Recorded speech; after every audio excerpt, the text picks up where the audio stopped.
Hello everyone, I am your social teacher and from today we will start our new chapter of geography. Chapter first, resources.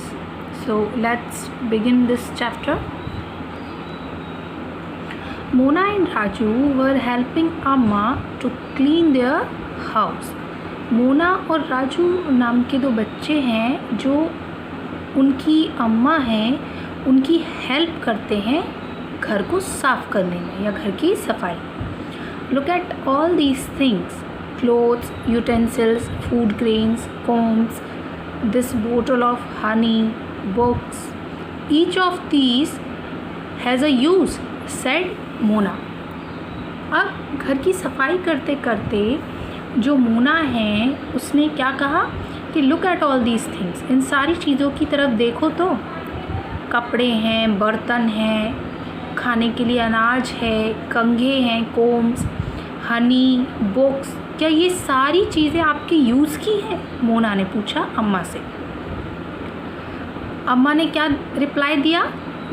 That is why they are important, said Amma. Amma ने reply दिया, इसीलिए तो ये सारी चीज़ें important हैं, क्योंकि these are resources. ये क्या है? रिसोर्सेज हैं. What is a resource? Was Raju question to Amma. Resource क्या है?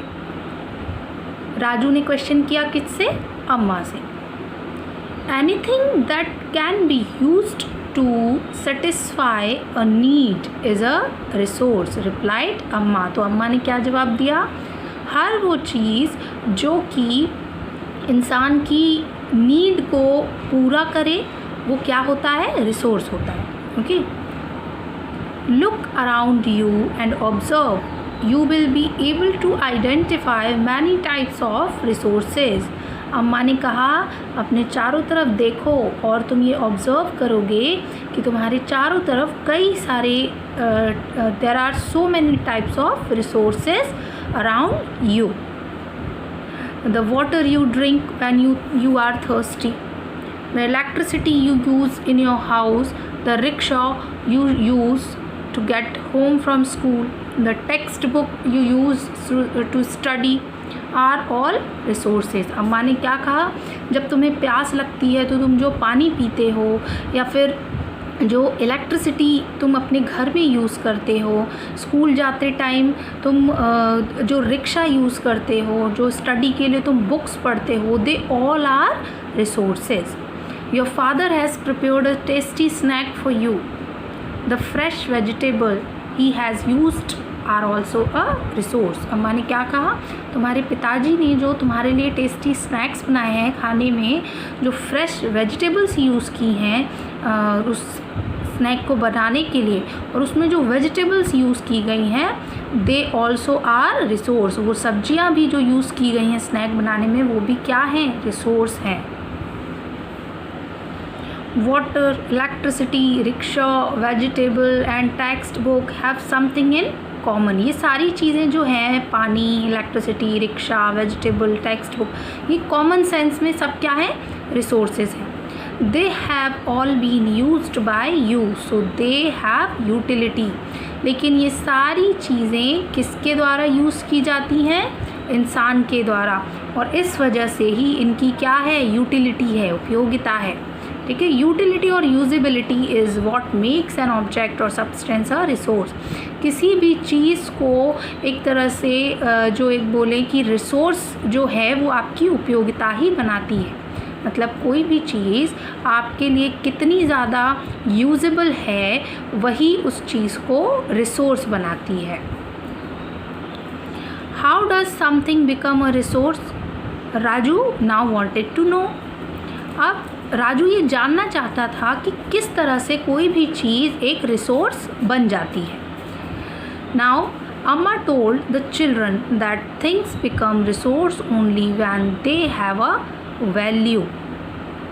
तो अम्मा ने क्या जवाब दिया बच्चों को कि कोई भी चीज़ तभी रिसोर्स बन सकती है जब उसकी कोई वैल्यू होगी, कोई कीमत होगी.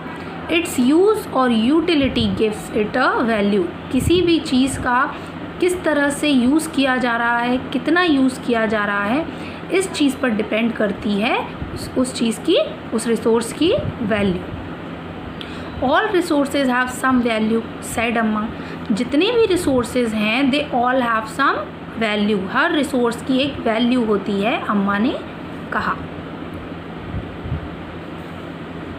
Value means worth. वैल्यू का मतलब क्या होता है?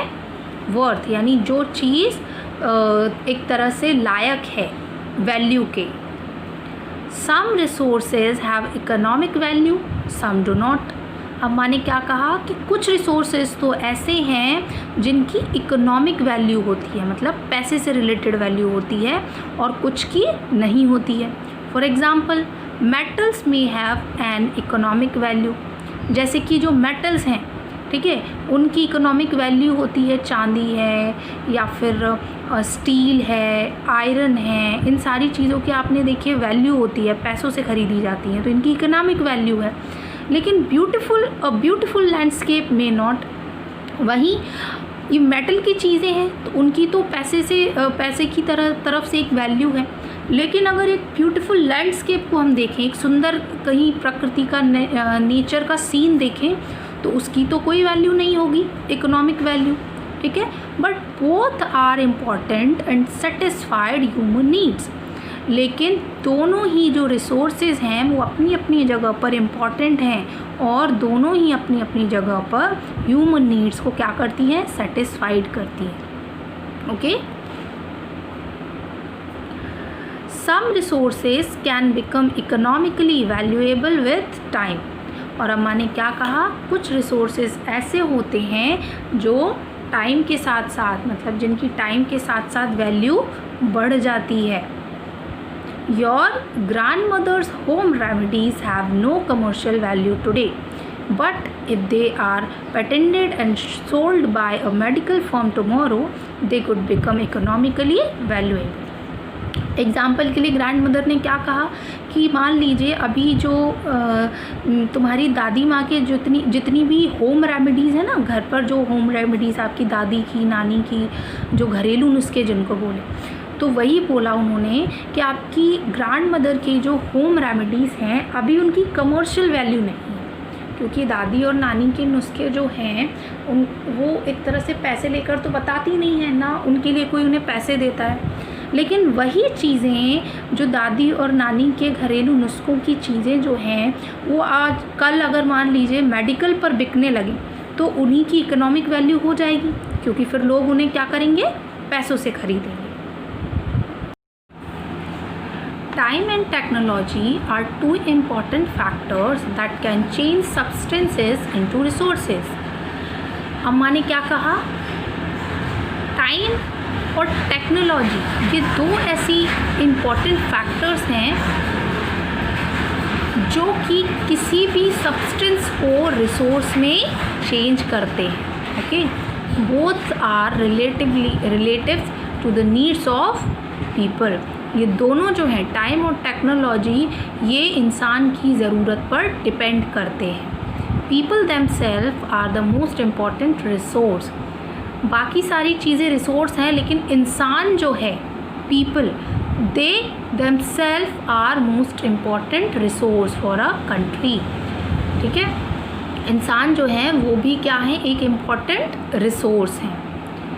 It is their ideas, knowledge, invention and discoveries that lead to the creation of more resources. किसी भी, अब देखिए जो इंसान है वो क्यों इम्पॉर्टेंट रिसोर्स हैं? क्योंकि ये इंसान ही है जिसने अपने आइडियाज़ से, अपनी नॉलेज से, इन्वेंशन से, डिस्कवरीज से जो रिसोर्सेज हैं उनको और ज़्यादा क्रिएटिव बनाया है, और ज़्यादा यूजेबल बनाया है खुद के लिए। ईच डिस्कवरी और invention leads to many others. हर तरह की जो डिस्कवरी या इन्वेंशन है वो आगे चलकर दूसरों के लिए बहुत ज़्यादा हेल्पफुल होती है। The discovery of fire led to the practice of cooking and other processes, while the invention of the wheel ultimately resulted in development of newer modes of transport. अब जिस तरह देखिए फायर का जब इन्वेंशन हुआ था उस टाइम पर, इन एंशिएंट टाइम, जब आदि मानव हुआ करते थे उस टाइम पर, तो उस टाइम पर फायर का इन्वेंशन हुआ, लेकिन उस टाइम इतना तो किसी को पता नहीं था कि जो खाना है उसको आग से पकाकर खाया जा सकता है। धीरे धीरे उस चीज़ का यूज़ होने लगा, तो वो भी एक रिसोर्स बन गया। इसके अलावा इन्वेंशन हुआ व्हील का, यानी पहिए का, तो उस टाइम इतना किसी ने सोचा नहीं था, लेकिन धीरे धीरे जो इन्वेंशन है व्हील का वो डेवलपमेंट हुआ, उससे नए नए ट्रांसपोर्ट का, नए नए मोड्स ऑफ ट्रांसपोर्ट इन्वेंशन हुआ जब व्हील का, तो उसके बाद धीरे धीरे डेवलपमेंट होता गया और धीरे धीरे नए नए ट्रांसपोर्ट के मोड्स या मीन्स ऑफ ट्रांसपोर्ट इन्वेंट हुए।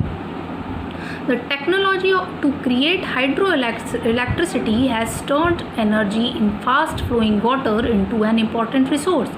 इसके अलावा जो टेक्नोलॉजी है, ठीक है, उसकी वजह से ही या उसकी हेल्प से जो हाइड्रो इलेक्ट्रिसिटी है या जो पानी से बनाने वाली, जो एक तरह से पानी से बनाई जाने वाली इलेक्ट्रिसिटी है, उसकी वजह से बहते हुए पानी को भी बहुत एक एनर्जी में या एक तरह से बात करें इलेक्ट्रिसिटी में कन्वर्ट कर दिया जाता है। और ये सब पॉसिबल कैसे हुआ है? फायर की वजह से हम कुकिंग करके कुकिंग सीख गए हैं या पकाकर भोजन खाने लगे हैं। इसके अलावा व्हील के इन्वेंशन से हम एक जगह से दूसरी जगह आसानी से जा सकते हैं।